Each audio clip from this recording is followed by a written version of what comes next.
എന്താ പ്രശ്നം? തുടർ ഭരണം വീണ്ടും വരാൻ പോകുന്നു. നിങ്ങൾ എഴുതി വെച്ചു കൂട്ട ആത്മഹത്യ കേരളത്തിൽ UDF-നകത്തും BJP-ക്കകത്തും നടക്കാൻ പോവുക. എഴുതി വെച്ചു. മുഖ്യമന്ത്രിയുടെ കുപ്പായി ഇട്ടവരൊക്കെ കയറ് എടുത്തോണ്ടിരുന്നു. ഇപ്പോൾ കയർ കോൺക്ലേവിനാണ് ഞാൻ വന്നത്. ആ കയറ് എടുത്തുകൊണ്ട് പോകുന്ന ഞാൻ ഇവിടെ വെച്ച് പറയുന്നു, 100% കേരളത്തിലോട്ട് മൂന്നാം ഭരണം ഗവൺമെൻറ്, പിണറായി വിജയൻ ഗവൺമെൻറ് മൂന്നാം ഭരണം വരാൻ പോകുന്നു എന്നുള്ളതാണ് വസ്തുത. യാതൊരു സംശയമില്ല. ഞാൻ ചോദിക്കുന്നത്, വേണുഗോപാൽ സംസാരിച്ചാൽ ഇതല്ലേ പറയാൻ പറ്റൂ? കർണാടക മന്ത്രിയുടെ പ്രസംഗം മൊത്തം കേൾക്കണം. സത്യം പറഞ്ഞാൽ ഞങ്ങൾ പോലും അങ്ങനെ പ്രസംഗിക്കുന്നില്ല.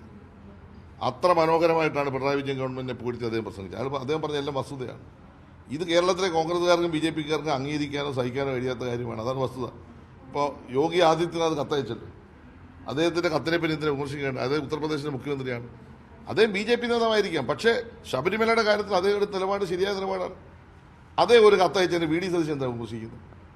VD സതീശൻ എന്തിനാണ് വിഷമിക്കുന്നത്? അതേ ഒരു കത്തയച്ചു. ഞങ്ങൾ ഈ ഇന്ത്യയിലെ എല്ലാ മുഖ്യമന്ത്രിമാർക്കും കത്തയച്ചു, നിങ്ങൾ വരണമെന്ന് പറഞ്ഞു, നിങ്ങളുടെ ആളുകളെ ഉണ്ടോയെന്ന് പറഞ്ഞു. അതിനെന്താ അതിൻ്റെ മറുപടി അവിടുത്തെ മുഖ്യമന്ത്രി അയച്ചു, തമിഴ്നാട് മുഖ്യമന്ത്രി അയച്ചു.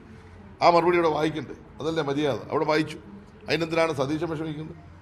യോഗി ആദിത്യനാഥിൻ്റെ പേര് പറഞ്ഞാൽ ഉടനെ കേരളത്തിലെ മതന്യൂനപക്ഷങ്ങളിൽ പെടുന്നവർക്ക് ആവേശം കൊള്ളുമെന്നാണ് അദ്ദേഹം ധരിക്കുന്നതെങ്കിൽ അതൊന്നും കേരളത്തിൽ പാസ്സാകില്ല. യോഗി ആദിത്യനാഥിൻ്റെ രാഷ്ട്രീയത്തെ ഏറ്റവും കൂടുതൽ എതിർക്കുന്നവരാണ് ഞങ്ങൾ. ഒരു കാരണവശാൽ അത്തരം രാഷ്ട്രീയത്തെ അംഗീകരിക്കുന്നവരല്ല ഞങ്ങൾ. ശബരിമലയുടെ കാര്യത്തിൽ ഞങ്ങളൊരു കത്തയച്ചു, അദ്ദേഹം മറുപടി അയച്ചു. മാന്യമായ കാര്യം. ആ മാന്യമായ കാര്യം അദ്ദേഹം ചെയ്തതിനെ ഞങ്ങൾ അഭിനന്ദിക്കുന്നതിന് അപ്പുറത്തേക്കൊന്നുമില്ല.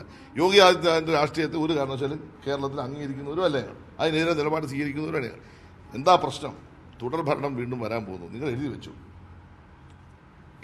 കൂട്ട ആത്മഹത്യ കേരളത്തിൽ UDF-നകത്തും BJP-ക്കകത്തും നടക്കാൻ പോവുക. എഴുതി വെച്ചു. മുഖ്യമന്ത്രിയുടെ കുപ്പായി ഇട്ടവരൊക്കെ കയറ് എടുത്തോണ്ടിരുന്നു. ഇപ്പോൾ കയർ കോൺക്ലേവിനാണ് ഞാൻ വന്നത്. ആ കയറ് എടുത്തുകൊണ്ട് പോകുന്ന ഞാൻ ഇവിടെ വെച്ച് പറയുന്നു, 100% കേരളത്തിലോട്ട് മൂന്നാം ഭരണം ഗവൺമെൻറ്, പിണറായി വിജയൻ ഗവൺമെൻറ് മൂന്നാം ഭരണം വരാൻ പോകുന്നു എന്നുള്ളതാണ് വസ്തുത. യാതൊരു സംശയമില്ല.